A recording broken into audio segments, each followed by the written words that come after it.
Bom dia, amores. Hoje a gente entra num conteúdo bem importante, é o heredograma. Eu espero que vocês entendam, vou tentar fazer o meu melhor aqui, tá?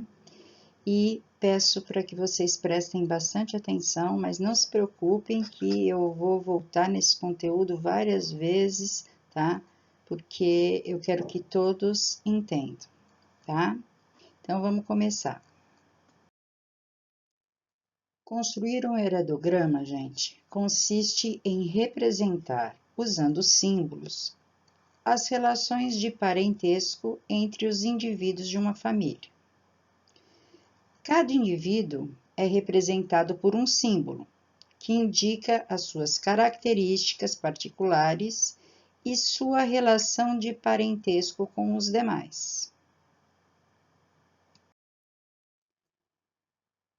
Indivíduos do sexo masculino, eles são representados por um quadrado. Ó.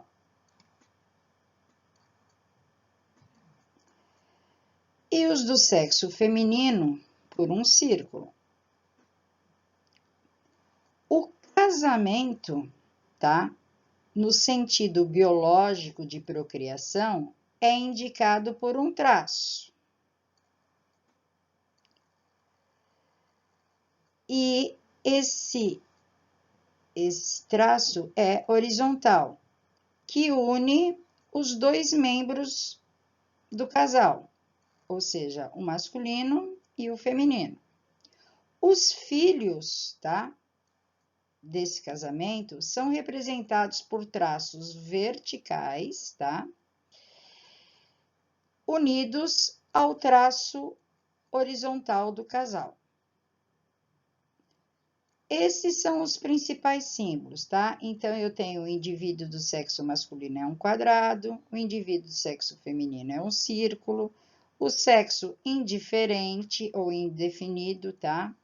Eu tenho um número de filhos do sexo indicado, se são, por exemplo, aqui 4 seriam os masculinos e 2 seriam os femininos, os afetados, heterozigotos para um caráter autossômico, ou seja, são heterozigotos, o casamento extramarital, ou seja, é tracejado aqui, o divórcio, o acasalamento consanguíneo, tá? Os gêmeos monozigóticos e os gêmeos dizigóticos, ok? Tá, gente. No slide anterior eu falei em acasalamento consanguíneo, em gêmeos monozigóticos e gêmeos dizigóticos. Eu coloquei aqui a definição porque pode ser que alguém não saiba, né? Então, acasalamento consanguíneo é o acasalamento entre parentes, tá? Gêmeos monozigóticos são aqueles que são os idênticos ou univitelinos, tá? Eles se originam de um único zigoto, ou seja, um único óvulo fecundado por um único espermatozoide que vai se dividir. E os dizigóticos são os gêmeos fraternos ou os gêmeos bivitelinos. E eles são o resultado da fertilização de 2 óvulos e 2 espermatozoides, ok? Então, gente, a montagem de um heredograma, ele obedece a algumas regras, tá? São regras, né?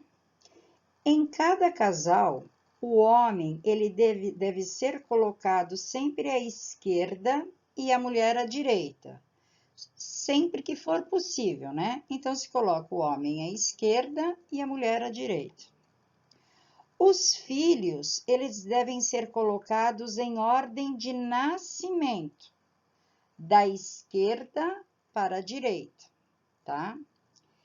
E cada geração que se sucede, ela é indicada por algarismos romanos. 1, 2, 3 e etc. Dentro de cada geração, os indivíduos são indicados por algarismos arábicos, da esquerda para a direita. Outra possibilidade é se indicar todos os indivíduos de um heredograma por algarismos arábicos, começando-se pelo primeiro da esquerda da primeira geração. Então, eu vou mostrar isso agora para vocês. Então, tá aqui, gente. Aqui, já no caso, já tá ao contrário, né? Porque pede para que o homem seja colocado à esquerda e a mulher seja colocado à direita. E aqui, a gente tá vendo o inverso, né? Ó, então, deveria ser o quadrado aqui e o círculo aqui, mas tudo bem. Em uma árvore desse tipo, as mulheres, elas estão representadas por círculos, tá? Então, tá aqui, ó. Mulher, mulher, mulher, mulher e mulher. E os homens por quadrados. Então, vamos lá. Quadrado, quadrado, quadrado. Muito mais mulheres do que homens aí, certo?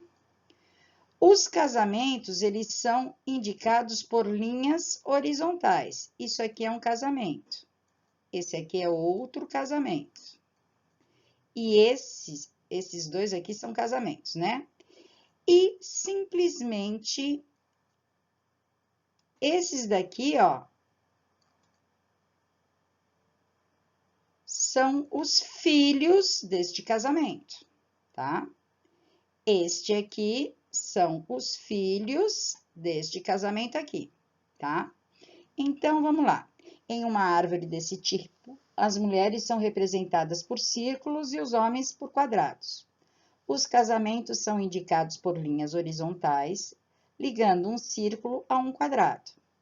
Os algarismos romanos 1, 2 e 3 à esquerda, aqui, ó, gente, 1, 2 e 3, tá?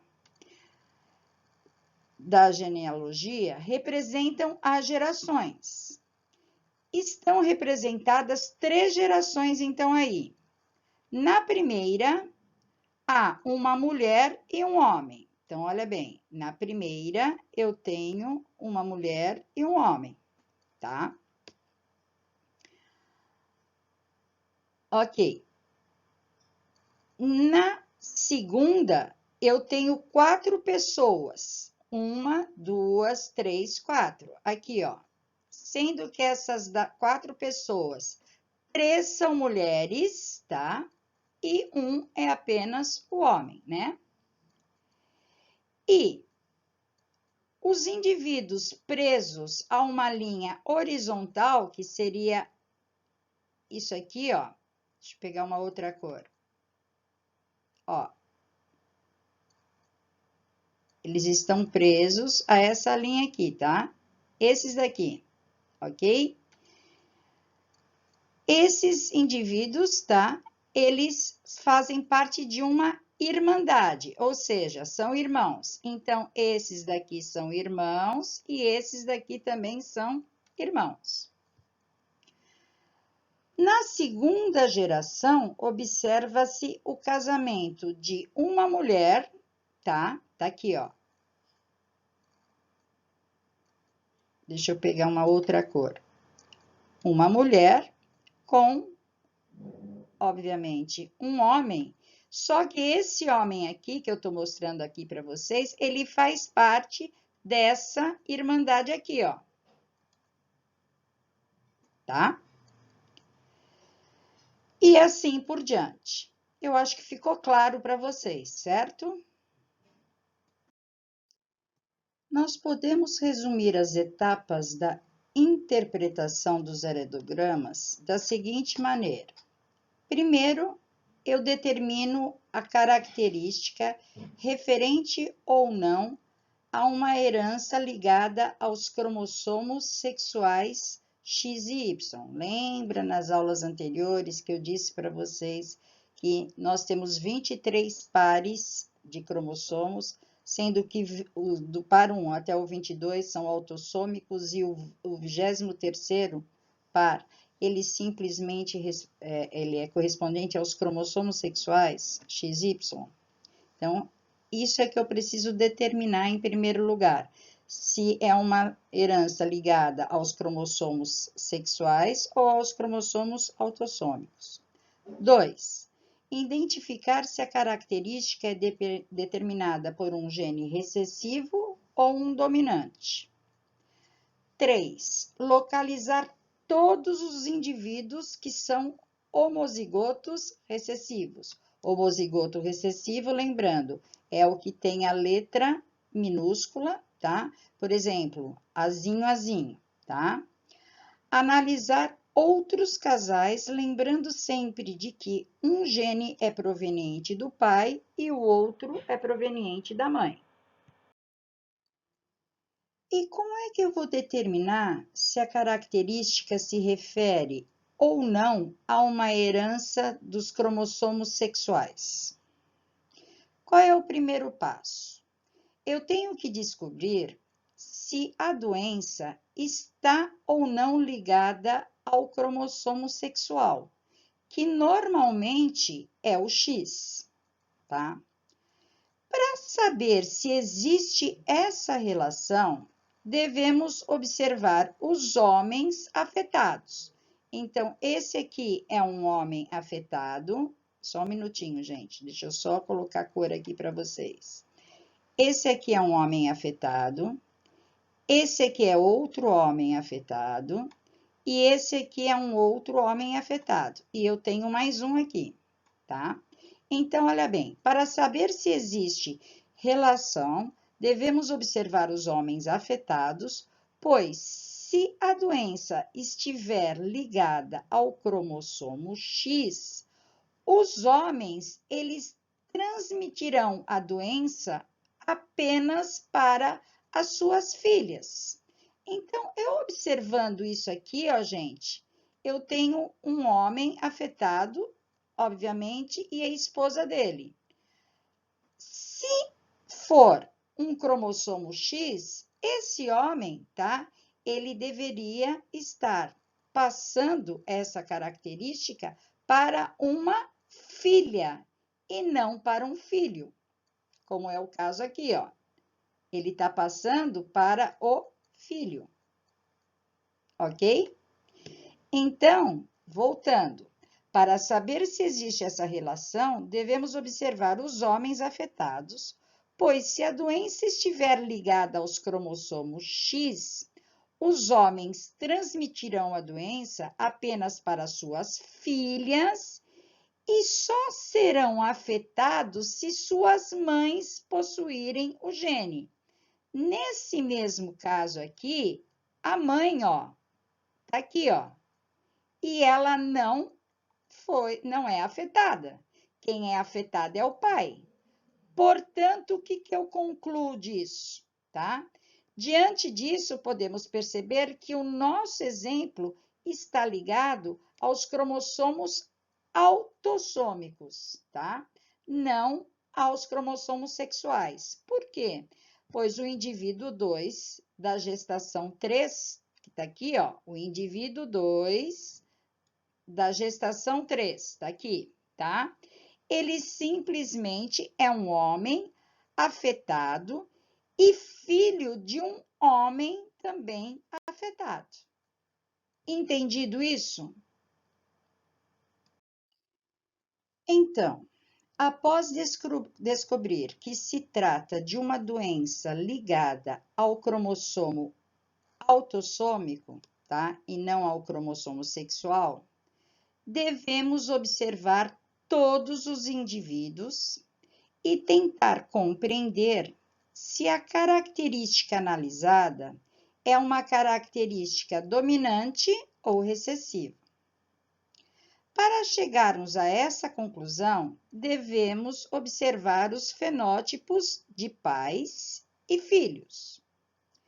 Quando pais com fenótipos iguais dão origem a filhos com fenótipos diferentes, como é o caso aqui, pais com fenótipos iguais dão origem a filhos com fenótipos diferentes.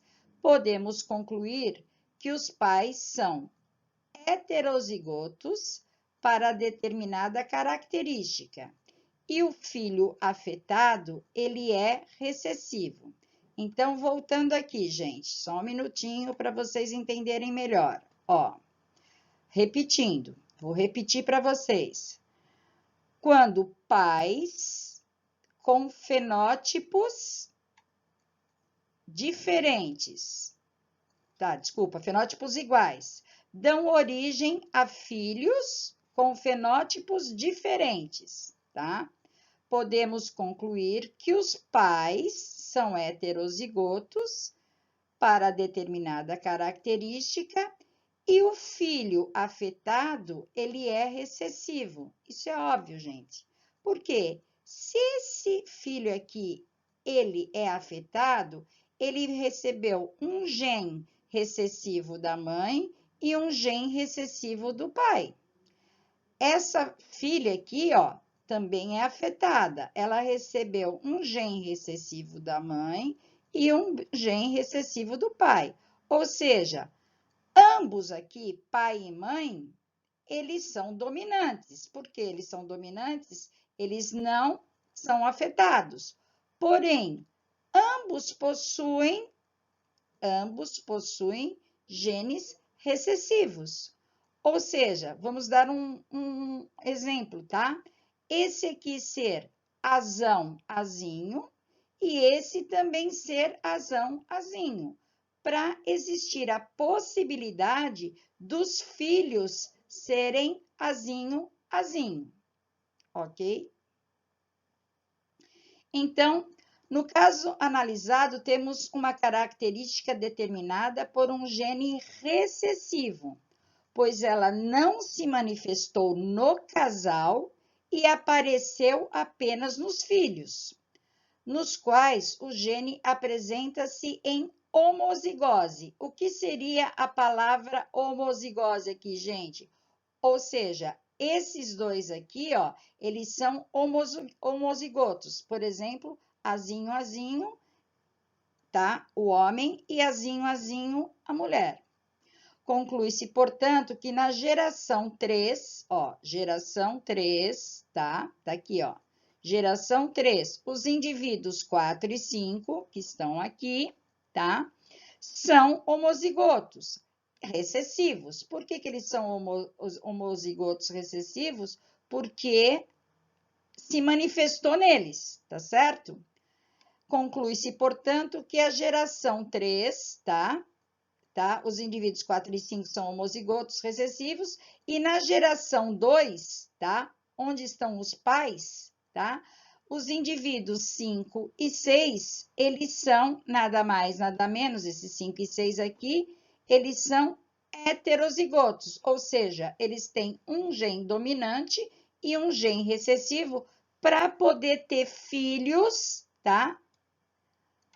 Recessivos, ok?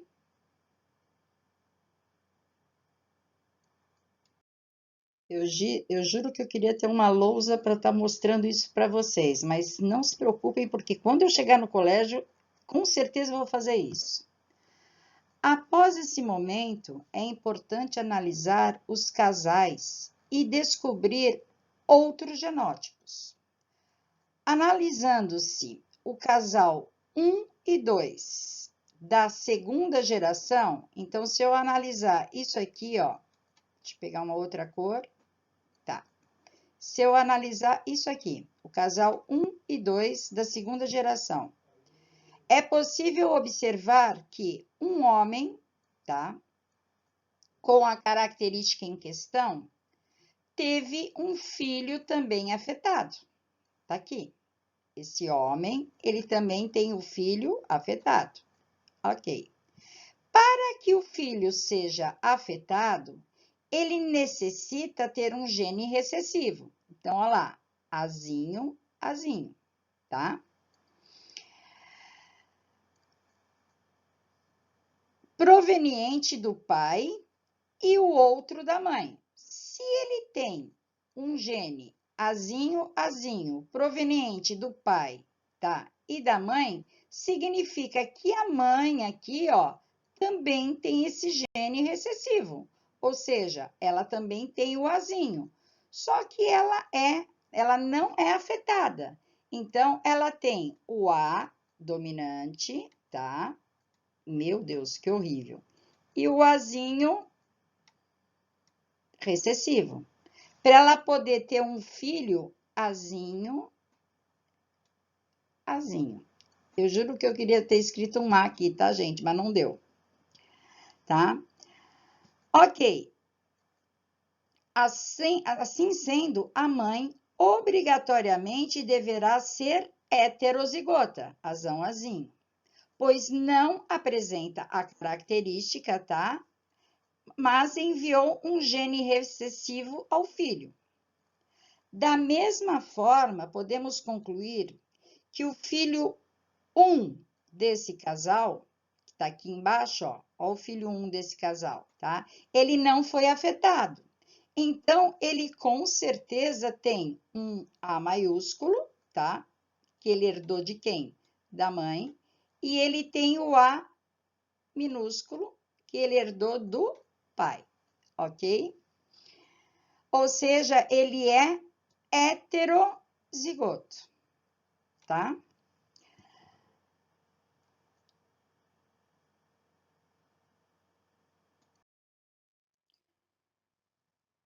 Tá, gente? O mesmo raciocínio aplicado no slide anterior, a gente pode aplicar para esse casal aqui, ó, e também para este casal aqui, ó. Tá? Como assim?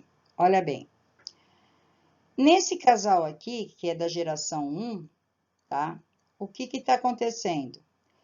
Eles tiveram 4 filhos. Não, desculpa, 3 filhos. 1, 2 e 3. Sendo que 2, esse e esse, não foram afetados. Só quem foi afetado foi esse homem aqui, tá? Então, eles tiveram 2 mulheres, tá? Uma aqui e outra aqui, e um homem. E este homem foi afetado e as mulheres não. Se o pai é afetado e a mãe não é afetada, significa o quê? Essa mãe, ela só pode ser azão, azinho, tá? Porque na hora que for feita a união dos gametas, esse filho aqui vai receber o azinho, azinho, tá? Esse filho aqui vai receber o azão, azinho, tá? E esse filho aqui, ó, vai receber o azão, azinho. Então, deixa eu explicar de novo, ó. Quando o pai tá aqui, ó, tá? Se une com a mãe, serão 3 filhos que vão nascer. Esse filho aqui, ele simplesmente é afetado, ele é azinho, azinho, por quê? Ele pegou o azinho do pai com o azinho da mãe, ok?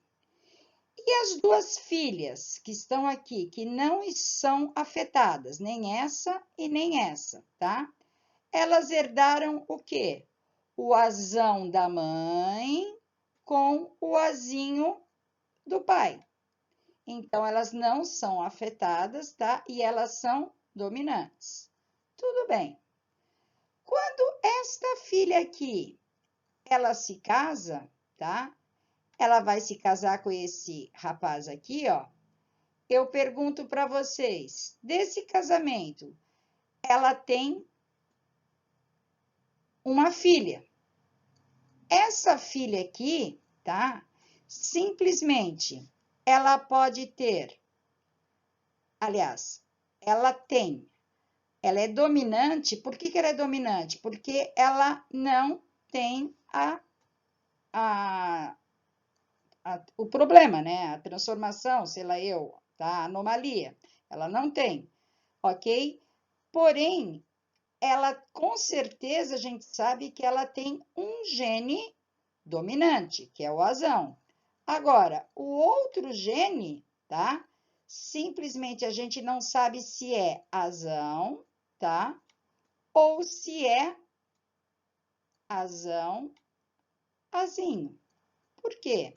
Porque ela, obviamente, vem um por parte de pai e outro por parte de mãe, tá? E olha só, se essa daqui se casa com esse aqui, esse homem que também é afetado, azinho, ele vai gerar um filho, tá? E esse filho não é afetado. Então, com certeza, tá? Esse filho é heterozigoto, porque ele pegou esse azão da mãe com um azinho do pai. É complicadinho, gente, mas a gente fazendo exercícios, a gente consegue, tá? Bom, gente, agora eu deixei para vocês alguns exercícios, tá? Esses exercícios, assim, já estão, obviamente, com as respostas, tá? Para vocês tentarem fazer e já verificarem se vocês acertaram ou erraram. Mas, por favor, gente, tentem. Pensem bastante nesse conteúdo, tá? Ele é complicadinho, mas eu tenho certeza que vocês dão conta, que vocês conseguem entender sim, tá? Contem comigo, na próxima aula eu vou trazer muitos exercícios para a gente trabalhar isso aí, tá? Fiquem com Deus e até!